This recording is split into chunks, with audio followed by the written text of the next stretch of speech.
'Tis the eve of your proposal to your beautiful Russian girlfriend, Aina Lee. And you've concocted the perfect game plan. At exactly 11:11 p.m. when Aina is microdosing psilocybin mushrooms and listening to theta binaural beats, rendering her neural circuitry particularly impressionable, an enigmatic figure masked and armed bursts through the bedroom window. Threatening you with the butt end of a plunger, he screams, "Aina is the most coveted girl in all the land. You are unworthy. Either give her to me or select where you shall bear the brunt of this plunger. What's it gonna be?"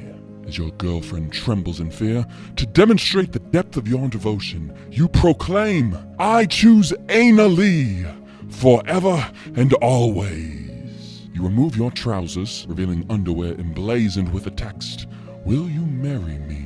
In synchrony, the masked figure reaches into his pocket, revealing a wedding ring. As Aina's look of terror began to dissolve, you seize the moment and say, "All I am and all I have, I give it to you, Aina Lee." Aina, being quite philosophically astute and inordinately candid, ardently exclaims, "Oh yes, of course I'll marry you. I love approximately 97% of my idea of you." You turn to the masked figure in dismay. "Pawn that ring, for my queen does not reciprocate the true 100% love I have for her." But alas, your naive, romanticized version of true love just cost you the most authentic, intelligent woman that you would ever find. 97%, I mean, that's an A+.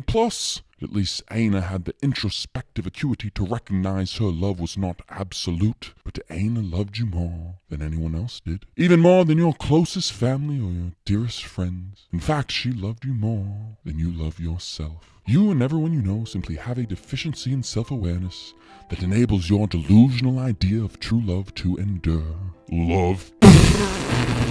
Have you ever really contemplated the phenomenon? Or do you reactively profess your love for your romantic companion whenever the salience of positive emotion reaches some arbitrary magnitude? Do you really love your family? Or were you subconsciously programmed during childhood to believe it's incumbent upon you to love your blood relatives? Is your love selfless? Or does it simply satisfy a selfish desire for emotional gratification or external validation? Is love anything more than a neurochemical bond to facilitate the social cohesion and reproductive success that enables our species to biologically propagate? Can love be neurochemically demarcated from addiction? Do you love someone? Or are you simply addicted to the oxytocin and vasopressin release they provide? Is loyalty to your partner virtuous? Or is it cowardice founded on the fear of the withdrawals you'll experience if you stop consuming them? You are consuming them after all. You may not consume them orally like you would a pill. Well, I guess you may, depending on the nature of the relationship, but regardless, you do consume them perceptually. They're a drug that need not pass indirectly through the blood-brain barrier, for they can enter your psychology directly. Self-reflect for a moment. Are you a believer or an atheist or something in between? If you are a devout member of the Red Pill Brotherhood, you're most likely an atheist, not in reference to God, but to love. Although differentiating the two at the most fundamental level may be quite the metaphysical chore. Have you ever heard of Red Pill philosophy? It is the atheistic view of true love. A view in which a woman can never truly love a man. A view that deems the belief in the idealized romance Disney movies indoctrinated you with as preposterous as believing in the flying spaghetti monster. Get this romantic bullshit out of your head.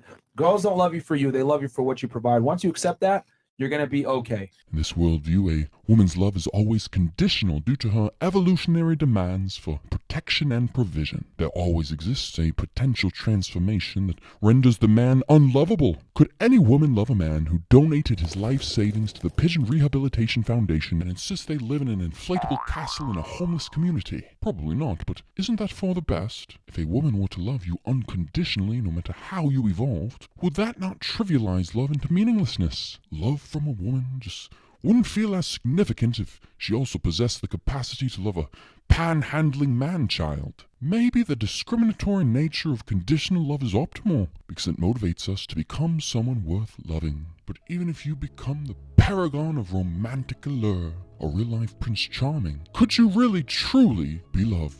On the most foundational level, what is it precisely that someone loves? Is it you, or is it their projection of you?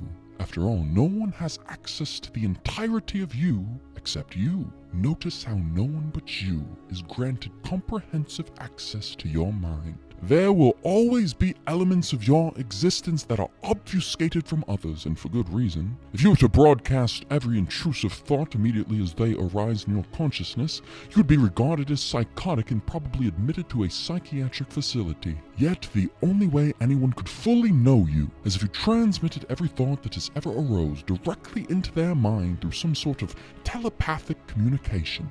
No one really knows what it's like to be you. They're simply extrapolating who you are based on their interactions with you. But your self-expression is filtered through social norms and societal expectations. And others perceive your filtered self through the biased lens of their unique perspectives and paradigms, where facets of their self are projected onto you. Imagine yourself as an Instagram picture, but everyone adds their own distinct Instagram filter and then views your picture through their own exclusive pair of kaleidoscope glasses. There is only one you, but there are potentially 8 billion disfigured versions of you. Every human interaction leaves behind uniquely tainted impressions of who we truly are. Due to the reality of being perceptually confined to a subjective experience, all other people will ever veritably be is an interconnected web of thoughts in your own mind. I'm sure you've heard infatuation is defined as loving the idea of a person and not who they truly are. But the reality is there is no gateway to who someone truly is. In your subjective experience, they will always be confined to the realm of ideas. You cannot love someone else.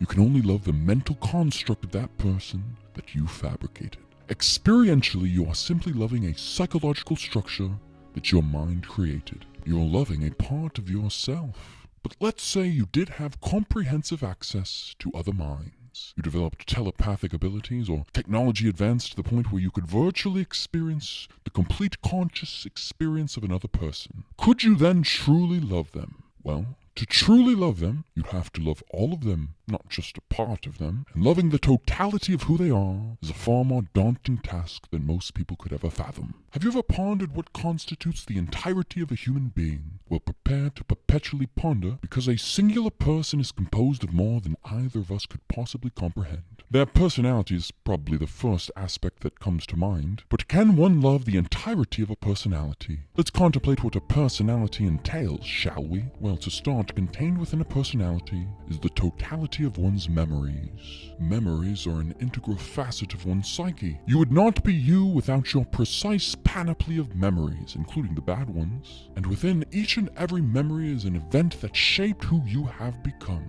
So for someone to truly love you, they must love each and every event that has ever transpired within your life, especially the most traumatic ones, for they surely molded your mind much more than the mundane moments. Within a personality is also the totality of one's preferences. What someone adores or despises is intrinsic to who they are as a person. So for someone to truly love you, they must love what you hate, no matter how justifiable the hatred is. Your hatred for monsters who sadistically lace kittens' tuna with cyanide, for example, is a preference that reflects your most lovable personality traits such as kindness and empathy. The sadistic psychopaths that you hate are inherent to who you are.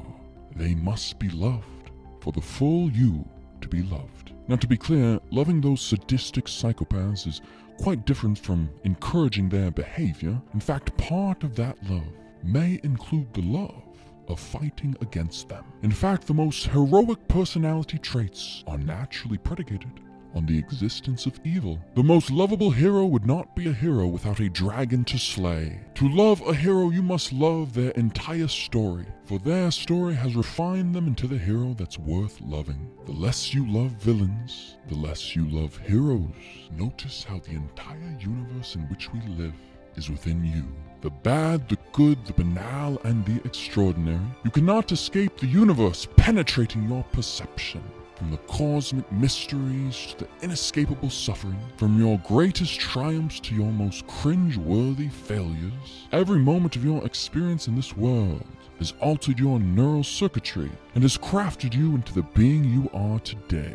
and even the inconspicuous elements of the universe that evaded your attention are invariably connected to you somehow through the endless cosmic chain of causality. See, for someone to truly love you, they must love the entire universe, including the entirety of themselves. So good luck finding someone who truly loves you. On your journey, you are surely to encounter Eros, Philia, Storge, but agape is far too rare to expect. And neither Eros, Philia, nor Storge can reach their highest potential in the absence of agape, for it is the only form of love that I deem to be true love. And in all likelihood, your only hope of finding true love is for your prospective lover to embrace the ideas I shared in this video. So you better share this video, you bloody bastard, but only if you loved it. Regardless, I truly love you all. Is to upon a team.